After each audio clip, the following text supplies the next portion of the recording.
Hi guys, my name is Matt. This is Amy. During this instructional video, we are going to teach you how to create a unique splatter set. Amy, why don't you start us out what a splatter set is? Sure, thanks Matt. A splatter set is a key weapon in any designer's arsenal. A splatter set is essentially just that, a set of different splatters digitized and vectorized for any sort of design work, including web, video, and print media. Afterwards, the splatters can be edited using computer applications to perfect its look. Sounds good, Amy. Why don't you tell the people at home what we're going to do today? Today we're going to run through the whole process of creating a realistic splatter set, all the way from abstract to application. You will learn what materials you will need, how to set up your workspace, and how to form different splatters. You will then learn how to get them from physical to digital format, and finally, how to turn them into artwork. Alright, now that everyone is caught up on the basics with splatters, let's go out and get the materials we need to start and finish this project.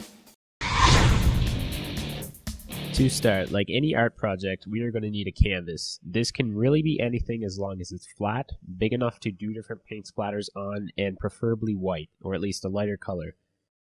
Secondly, you are going to need to have some sort of liquid to use as the actual splatter. In our case, we are using the most obvious medium, water-based paint. Alternatively, you could use ink, dark coffee, syrup, or anything that is runny and dark. Whether you're using paint or not, it is a good idea to use a color that will contrast your canvas, like in our case, dark brown or black. Thirdly, you will need a camera. Again, most any camera will do the trick, but obviously we suggest you use a more higher grade camera in order to capture the picture's detail. We are using a Canon Rebel. You will be able to get away with using lesser cameras, but you will have to work harder to make sure the photo comes out without much blur.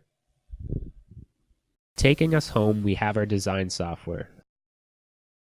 So now that we're all set, let's art.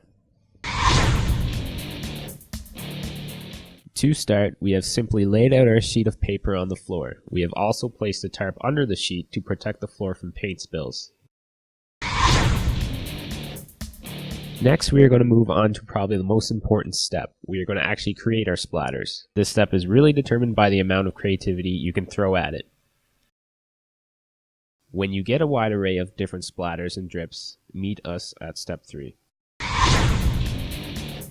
Take as many photos of the work as your camera memory can hold. Try to photograph over the top of the canvas, but eliminate any shadows over the work. Once you have as much photos as you want, we can get out of the basement and onto the computer.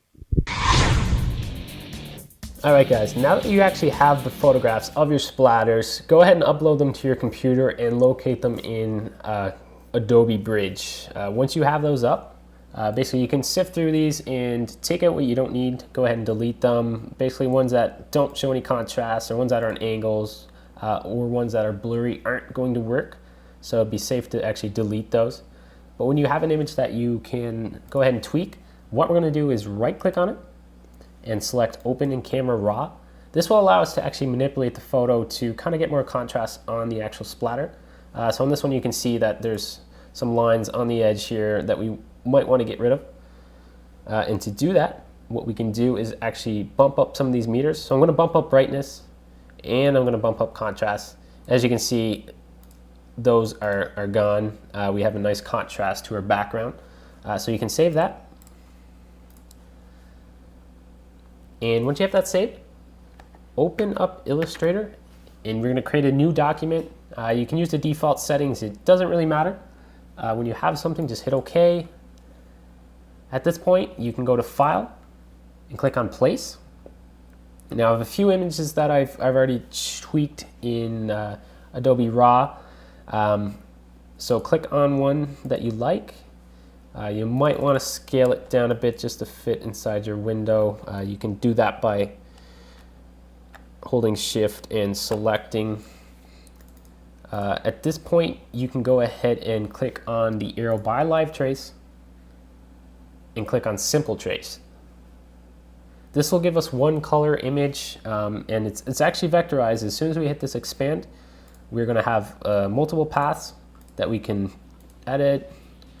That we can zoom into without losing quality. We have our vector basically.